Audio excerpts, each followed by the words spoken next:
My Husband's Book by James Matthew Barrie. Long before I married George, I knew that he was dreadfully ambitious. We were not yet engaged when he took me into his confidence about his forthcoming great book, which was to take the form of an inquiry into the metaphysics of ethics. "I have not begun it yet," he always said, "but I shall be at it every night once the winter sets in." In the daytime, George is only a clerk, though a much valued one, so that he has to give the best hours of his life to a ledger. "If you only had more time at your disposal," I used to say, when he told me of the book that was to make his name. "I don't complain," he said heartily, like the true hero he always is, except when he has to take medicine. "Indeed, you will find that the great books have nearly always been written by busy men.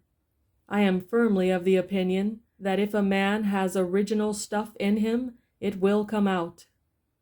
He glowed with enthusiasm while he spoke in this inspiriting strain, and some of his ardor passed into me. When we met, we talked of nothing but his future. At least he talked, while I listened with clasped hands. It was thus that we became engaged. George was no ordinary lover. He did not waste his time telling me that I was beautiful, or saying "beloved" at short intervals. No, when we were alone, he gave me his hand to hold, and spoke fervently of the metaphysics of ethics. Our engagement was not of a very long duration, for George coaxed me into marriage thus: "I cannot settle down to my book," he said, "until we are married." His heart was so set on that book that I yielded. We wandered all over London together buying the furniture. There was a settee that I particularly wanted, but George, with his usual thoughtfulness, said, "Let us rather buy a study table. It will help me at my work, and once the book is out, we shall be able to afford half a dozen settees." Another time he went alone to buy some pictures for the drawing room. "I got a study chair instead," he told me in the evening. "I knew you would not mind, my darling, for the chair is the very thing for writing a big book in." He even gave thought to the ink bottle. "In my room," he said, "I am constantly discovering that my ink bottle is empty, and it puts me out of temper to write with water and soot. I therefore think we ought to buy one of those large inkstands with 2 bottles.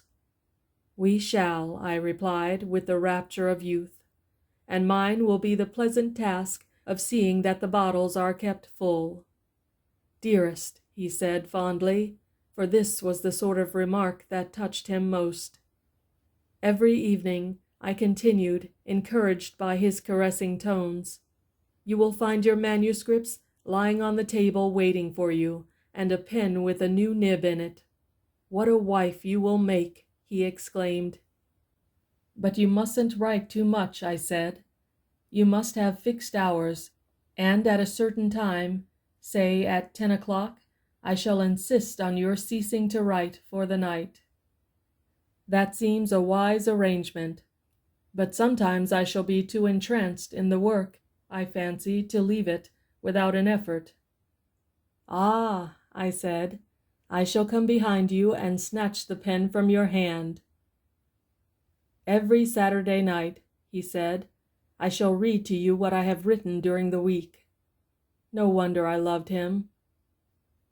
We were married on a September day, and the honeymoon passed delightfully in talk about the book. Nothing proved to me the depth of George's affection so much as his not beginning the great work before the honeymoon was over. So I often told him, and he smiled fondly in reply. The more, indeed, I praised him, the better pleased he seemed to be. The name for this is sympathy.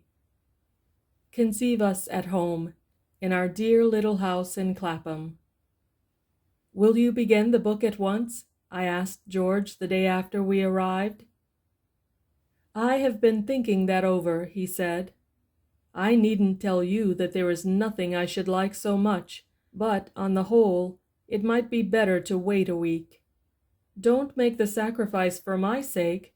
I said anxiously. "Of course it is for your sake," he replied. "But it is such a pity to waste any more time," I said. "There is no such hurry," he answered rather testily. I looked at him in surprise. "What I mean," he said, "is that I can be thinking the arrangement of the book over." We had, of course, a good many callers at this time, and I told most of them about the book. For reasons to be seen by and by, I regret this now. When the week had become a fortnight, I insisted on leaving George alone in the study after dinner. He looked rather gloomy, but I filled the ink bottles and put the paper on the desk and handed him his new pen. He took it, but did not say thank you. An hour afterward, I took him a cup of tea. He was still sitting by the fire, but the pen had fallen from his hands. "You are not sleeping, George?" I asked. "Sleeping?" he cried, as indignantly as if I had charged him with crime. "No, I'm thinking. You haven't written any yet? I was just going to begin when you came in. I'll begin as soon as I've drunk this tea. Then I'll leave you to your work, dear." I returned to the study at 9 o'clock.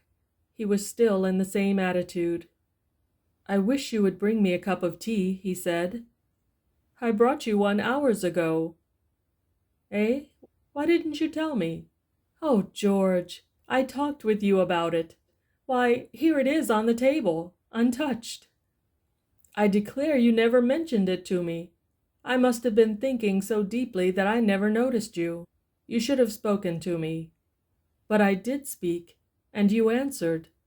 "My dear, I assure you I did nothing of the sort. This is very vexing, for it has spoiled my evening's work."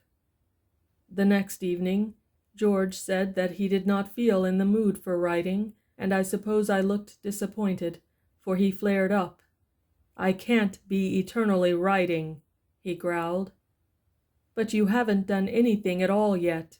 That is a rather ungenerous way of expressing it." "But you spoke as if the work would be a pleasure.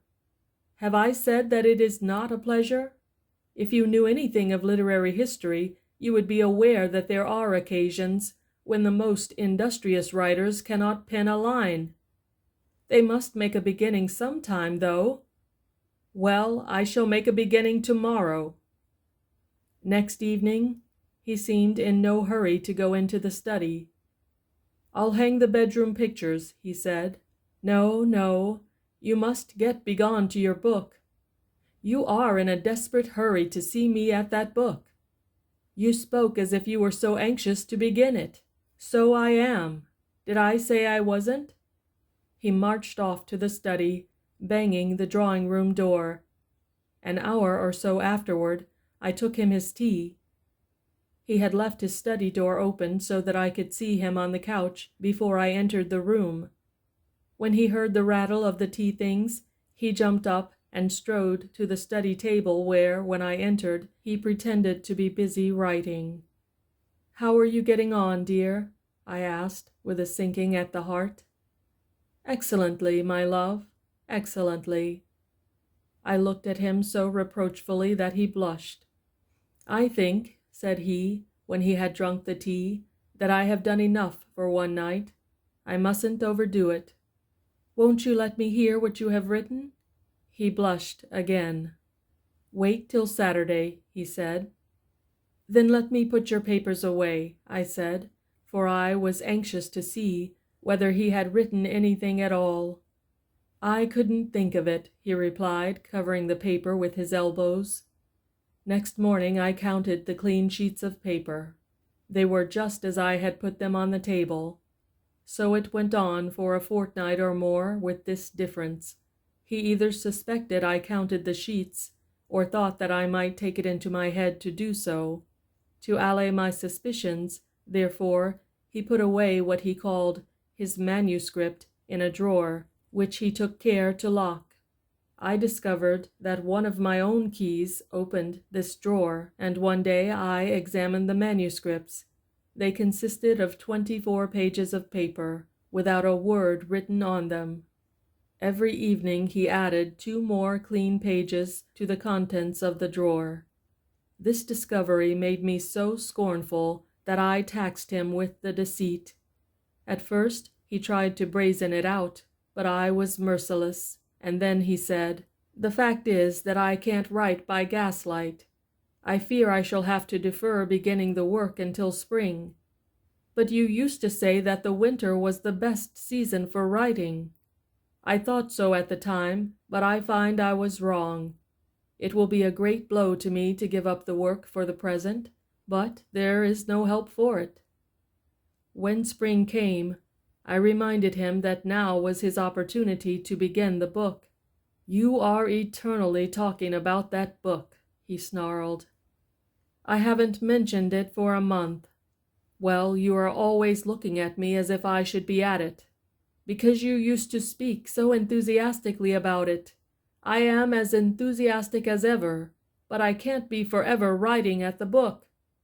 We have now been married 7 months, and you haven't written a line yet."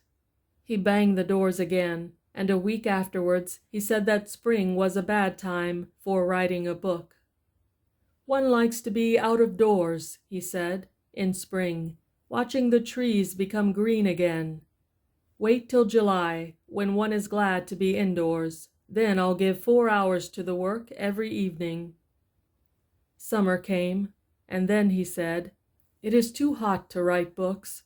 Get me another bottle of iced soda water. I'll tackle the book in the autumn." We have now been married more than 5 years, but the book is not begun yet. As a rule, we now shun the subject, but there are times when he still talks hopefully of beginning. I wonder if there are any other husbands like mine. End of My Husband's Book by James Matthew Barrie.